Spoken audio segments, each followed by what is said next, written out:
আসসালামু আলাইকুম। আন্তর্জাতিক বাংলা সংবাদে আপনাকে স্বাগতম। প্রথমে জানিয়ে দেব আমাদের হাতে থাকা সর্বশেষ আন্তর্জাতিক সংবাদ শিরোনামের প্রথমে থাকছে ইরানি ক্ষেপণাস্ত্র ও শক্তিমত্তার গভীরতা কতখানি জানালেন কমান্ডার। আবারও ইসরায়েলি হামলায় লেবাননে একই পরিবারের 11 সদস্য নিহত। অন্যদিকে ইসরায়েলকে হুমকি দিতে ইরানের মিসাইল প্রদর্শনী এবং লেবাননে ইসরায়েলের চাপিয়ে দেওয়া যুদ্ধ সহজে থামবে না। আরও জানিয়ে দেব জাতিসংঘে ভাষণে যুদ্ধ জিয়ে রাখার ঘোষণা বাইডেনের। সর্বশেষ জানিয়ে দেব হামাস সন্ত্রাসী নয়, স্বাধীনতাকামী সংগঠন বললেন এরদোগান। এতক্ষণ শুনছিলেন সংবাদ শিরোনাম, এবার বিস্তারিত। তার আগে আমাদের ভিডিওটি ভালো লেগে থাকলে লাইক, কমেন্ট এবং সাবস্ক্রাইব করবেন এবং কে কোথা থেকে দেখছেন কমেন্ট করে জানিয়ে দিবেন।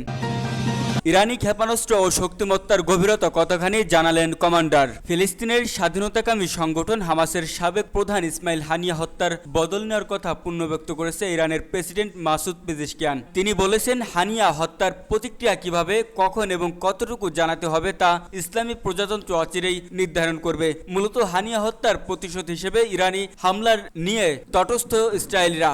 এমন আবহে এবার ইরানি সেনাবাহিনীর ক্ষেপণাস্ত্র ও শক্তিমত্তার গভীরতা কতখানি তা জানালেন বিমান বাহিনীর একজন কমান্ডার। ইরানের সেনাবাহিনীর কাছে 2000 কিলোমিটারেরও বেশি রেঞ্জ ক্ষেপণাস্ত্র রয়েছে বলে জানিয়েছে দেশটির বিমান বাহিনীর commander brigadier general Qasem Khamoshi. মঙ্গলবার এক অনুষ্ঠানে ব্রিগেডিয়ার জেনারেল কাশেম খামোশি বলেন, ইরানের মধ্যপ্রাচ্যে সবচেয়ে বড় এবং শক্তিশালী হেলিকপ্টার ইউনিট রয়েছে। তিনি আরও বলেন, আজ ইরানের হেলিকপ্টারগুলো আধুনিক সরঞ্জাম দ্বারা সজ্জিত, যা সবই ইরানের তরুণ বিশেষজ্ঞদের দ্বারা তৈরি। জেনারেল খামোশি এই সময় উল্লেখ করেন, এখন আমাদের কাছে 2000 কিলোমিটারের বেশি রেঞ্জ ক্ষেপণাস্ত্র রয়েছে এবং আমরা এখন দেশের প্রতিরক্ষা করছি। সীমান্ত থেকে কত দূরে থেকেই এই পথে আমাদের অগ্রগতি অব্যাহত থাকবে। ইসরায়েলি হামলায় লেবাননের একই পরিবারের 11 সদস্য নিহত। ইসরায়েলি হামলায় লেবাননের একই পরিবারের 11 সদস্য নিহত হয়েছে। পূর্ব লেবাননের বেকা উপত্যকায় নিজ বাড়িতে তাদের মৃত্যু হয়। আল মায়াদিনের মতে 7 গ্রামের বাড়িটি হামজা হাসানের। তিনি বেশ কয়েকজন ভাগ্নেসহ নিহত হয়েছেন। স্থানীয় টিভির এক সংবাদদাতা জানিয়েছে, সমতল ঘরের ধ্বংসস্তূপ থেকে অন্তত 9 জনকে টেনে আনা হয়েছে। আরও 2 জনের দেহাবশেষ এখনও সংগ্রহ করা হচ্ছে। তিনি আরও বলেন, বাড়িটিতে একাধিক বোমা বিস্ফোরিত হয়েছে। ঘটনাস্থল পরিদর্শন করে তিনি বলেন, ধ্বংসস্তূপের মধ্যে কিশোরদের পাঠ্যপুস্তক এবং ছোটদের খেলনা সহ দৈনন্দিন জিনিসপত্র দেখা গেছে। তিনি বলেন, ঘটনাস্থলে কোনো সামরিক সরঞ্জামের চিহ্ন ছিল না, কারণ স্থানীয় পরিবারগুলো ধ্বংসাবশেষ পরিষ্কার করার জন্য কাজ করেছিল। সোমবার শুরু হওয়া দক্ষিণ ও পূর্ব লেবাননে ইসরায়েলের চলমান ভারী বোমা হামলায় অভিযানের অংশ ছিল এই হামলা। ইসরায়েলের চ্যানেল 12 অনুসারে ইসরায়েলি বিমান বাহিনী গত 24 ঘন্টায় লেবাননে অন্তত 2000 গোলা নিক্ষেপ করেছে। লেবাননের স্বাস্থ্য মন্ত্রণালয় জানিয়েছে, মঙ্গলবার দুপুর নাগাদ 50টি শিশু এবং 94 জন নারী সহ কমপক্ষে 558 জন নিহত হয়েছেন। এছাড়া 1835 জনেরও বেশি লোক আহত হয়েছিল। ইসরায়েলকে হুমকি দিতে ইরানের মিসাইল প্রদর্শনী। উন্মুক্ত সড়কে এবার বিধ্বস্তি মিসাইল ও ড্রোনের প্রদর্শনী আয়োজন করল ইরান। ইসরায়েলকে হুমকি দিতেই এই আয়োজন করা হয় দেশটির রাজধানী তেহরানে। এতে ছিল বিভিন্ন প্ল্যাকার্ডও, যেগুলোতে লেখা ছিল হামাস নেতা ইসমাইল হানিয়াকে হত্যার প্রতিশোধের নানা বাতা। ইসমাইল হানিয়া ও ইসলামী বিপ্লবী গার্ড কর্পসের আইআরজিসি সাবেক কমান্ডার কাশেম সুলাইমানির ছবিও ছিল আয়োজনে। উল্লেখ্য, চলতি বছরের জুলাইয়ে তেহরানে হত্যা করা হয় হামাসের রাজনৈতিক শাখার প্রধান ইসমাইল হানিয়াকে। এরপর থেকেই প্রতিশোধের হুঁশিয়ারি দিয়ে আসছে ইরান। লেবাননে ইসরায়েলের চাপিয়ে দেওয়া যুদ্ধ সহজে থামবে না। গত সপ্তাহে ইসরায়েল লেবাননে নির্বিচার কয়েক দফা হামলা চালিয়েছে। তারা যোগাযোগ ব্যবস্থার ডিভাইসে বিস্ফোরণ ঘটিয়েছে। বৈরুতের উপকণ্ঠের রাহিয়া এলাকায় বিমান হামলা চালিয়েছে। এসব হামলাকে হিজবুল্লাহর উপর বড় ধরনের আঘাত হিসেবে দেখা হচ্ছে। বহু সংখ্যক বেসামরিক নিরীহ মানুষের প্রাণহানির পাশাপাশি এসব হামলায় হিজবুল্লাহর এলিট বাহিনী রাদওয়ান ইউনিটের শীর্ষস্থানীয় কমান্ডার সহ সংগঠনটির কয়েক ডজন যোদ্ধা নিহত হয়েছেন। গত সোমবার ইসরায়েলে তাদের হামলার তীব্র আরও বাড়িয়েছে। এর অংশ হিসেবে তারা দক্ষিণ লেবানন এবং বেক্কা উপত্যকায় কয়েক দফা হামলা চালিয়ে 1000-এর বেশি বেসামরিক লোক মেরে ফেলেছে। হিজবুল্লাহর যোগাযোগ নেটওয়ার্কে ইসরায়েলের ঢুকে পড়া এবং সংগঠনটির উপরের সারির নেতাদের হত্যা করার ঘটনা হিজবুল্লাহর প্রতিরোধ সক্ষমতাকে প্রশ্নের মুখে ফেলেছে। গত মে মাসে এক রহস্যময় বিমান দুর্ঘটনায় ইরানের প্রেসিডেন্ট ইব্রাহিম রাইসি নিহত হওয়ার পর ইসরায়েলের হামলার ঘটনা অনেক বেড়ে গেছে। দ্রুত বিকাশ বিকাশমান প্রযুক্তি নির্ভর যুদ্ধের মধ্যে তথ্য অনুসারে অনিশ্চয়তা, গুজব ও জল্পনা কল্পনা আগুনকে আরো বাড়িয়ে দিয়েছে। ইসরায়েলের এই হামলার জবাবতে হিজবুল্লাহর ব্যর্থ হলেও সপ্তাহান্তে হিজবুল্লাহ যে তাৎক্ষণিক সামরিক প্রতিক্রিয়া দেখিয়েছে তা লেবাননের সাধারণ মানুষ সমর্থন করছে এবং তারা একে অন্যের বিরুদ্ধে রুখে দাঁড়ানোর হিসেবে গ্রহণ করেছে। ইসরায়েলের রক্তাক্ত হামলা হাজার হাজার ক্ষতিগ্রস্তদের প্রতি জনসাধারণ সহানুভূতি বাড়িয়েছে এবং তাদের প্রতি পুরো দেশ সংহত ও সমর্থন প্রকাশ করছে।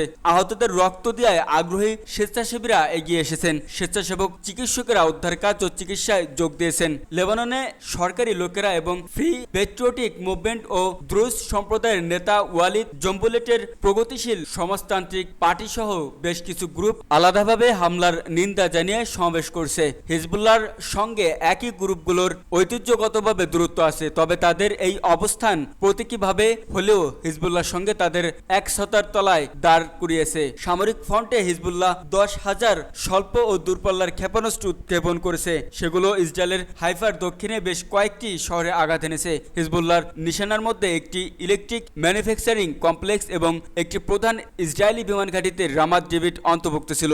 ইহুদিবাদী রাষ্ট্রটির দুটি প্রাথমিক কৌশলগত লক্ষ্য হল গাজা থেকে উত্তর ফ্রন্টকে বিচ্ছিন্ন করা এবং উত্তর ফিলিস্তিন থেকে বিতাড়িত হওয়া কয়েক হাজার ইহুদিকে আবার সেখানে ফিরিয়ে নেওয়া। তবে এ দুটি লক্ষ্য এখনই ইসরায়েল পূরণ করতে পারবে বলে মনে হচ্ছে না। গত সপ্তাহে হিজবুল্লাহর deputy secretary general Naim Qassem ঘোষণা করেন, যুদ্ধ আরও উন্মুক্ত মাত্রায় প্রবেশ করেছে এবং এর ফলে আরও অনেক লোক বস্ত্রচ্যুত হতে পারে।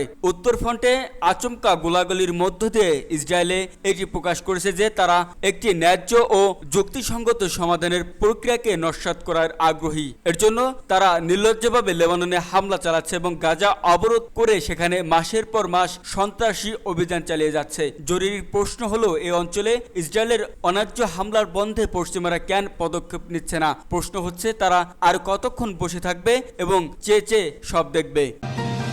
জাতিসংঘে ভাষণে যুদ্ধ জিয়ে রাখার ঘোষণা বাইডেনের। বিশ্বকে আরও বিভাজিত করে মধ্যপ্রাচ্যকে স্থিতিশীল করে তোলার দায় নিয়ে জাতিসংঘের মঞ্চে প্রেসিডেন্ট হিসেবে শেষ ভাষণ দিলেন জো বাইডেন। তার শাসনামলেই দীর্ঘস্থায়ী যুদ্ধে জড়িয়ে পড়েছে ইউরোপ। মধ্যপ্রাচ্যও বড় সংঘাতের মুখে দাঁড়িয়ে। তবে জাতিসংঘের মঞ্চে দাঁড়িয়ে আবারও ফাঁকা বুলি ছুড়লেন বাইডেন। ইউক্রেন রাশিয়ার যুদ্ধ ব্যর্থ হয়েছে আর ইসরায়েল লেবাননের মধ্যে সমস্যা এখনো কূটনীতির মাধ্যমে সমাধান সম্ভব বলে মন্তব্য করেন তিনি। ক্ষমতার চেয়ার ছাড়তে হবে আর মাত্র 4 মাস পর। তবে মঙ্গলবার 24 সেপ্টেম্বর জাতিসংঘের সাধারণ পরিষদে 79তম অধিবেশনের মঞ্চে দাঁড়িয়ে বিশ্বকে নতুন কিছু উপহার দিতে পারলেন না বাইডেন।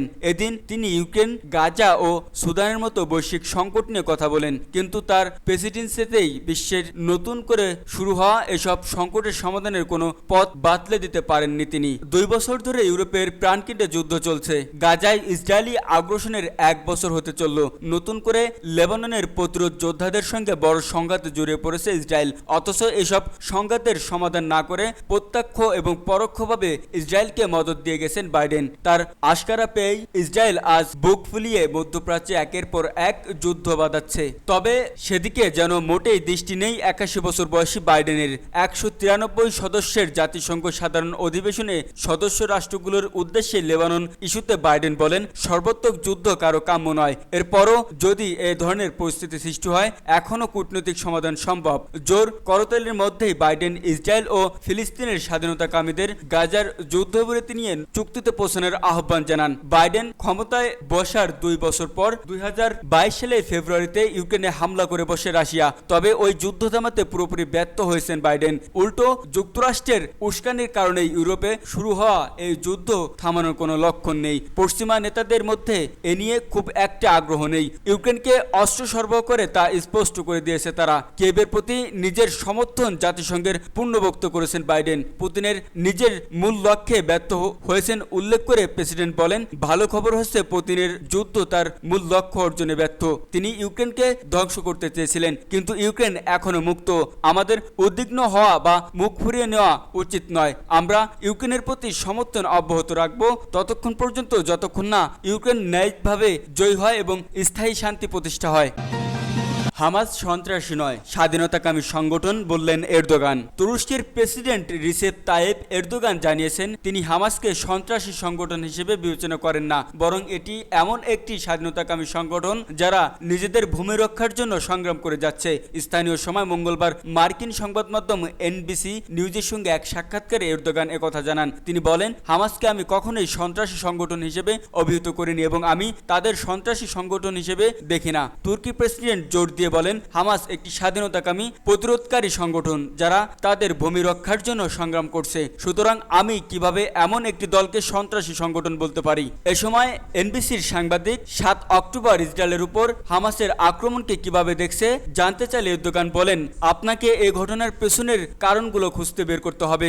আমরা যদি পেছনের ঘটনার দিকে তাকাই তাহলে দেখব আগে থেকে চলা ইসরায়েলি আগ্রাসনে কতজন ফিলিস্তিনি নিহত হয়েছিল এবং পরিস্থিতি কতটা খারাপ হয়েছিল। তুরস্ক দীর্ঘদিন ধরেই ইসরায়েল ফিলিস্তিন সংঘাতের ক্ষেত্রে দুই রাষ্ট্র সমাধানের সমর্থক। এর মধ্যে পূর্ব জেরুজালেমকে রাজধানী করে 1967 সালের সীমান্ত রেখার ভিত্তিতে একটি স্বাধীন এবং সার্বভৌমত্ব ফিলিস্তিনি রাষ্ট্র প্রতিষ্ঠার প্রস্তাব রয়েছে। এদিকে এরদোগানের এ মন্তব্যের প্রেক্ষিতে আন্তর্জাতিক সম্প্রদায়ের মধ্যে মিশ্র প্রতিক্রিয়া দেখা গেছে। বিশেষত যুক্তরাষ্ট্র এবং ইসরায়েল হামাসকে সন্ত্রাসী সংগঠন হিসেবে চিহ্নিত করে। তবে এরদোগান জোর দিয়ে বলেছেন, ইসরায়েলের ক্রমাগত আক্রমণ ও ফিলিস্তিনের ভূমি দখলই মূলত এই সংঘাতের আসল কারণ। প্রসঙ্গত, গাজায় ইসরায়েলি হামলায় গত 24 ঘন্টায়ও 24 জন ফিলিস্তিনি নিহত এবং 60 জন আহত হয়েছেন। জানিয়ে গত 7 অক্টোবর থেকে চলা ইসরায়েলি হামলায় এ পর্যন্ত নিহতের সংখ্যা 41,431 জনে দাঁড়িয়েছে। আর হতাহতের সংখ্যা গিয়ে ঠেকেছে 95,818-তে। এই হতাহতের মধ্যে বেশিরভাগই নারী ও শিশু বলে জানিয়েছে গাজার স্বাস্থ্য মন্ত্রণালয়।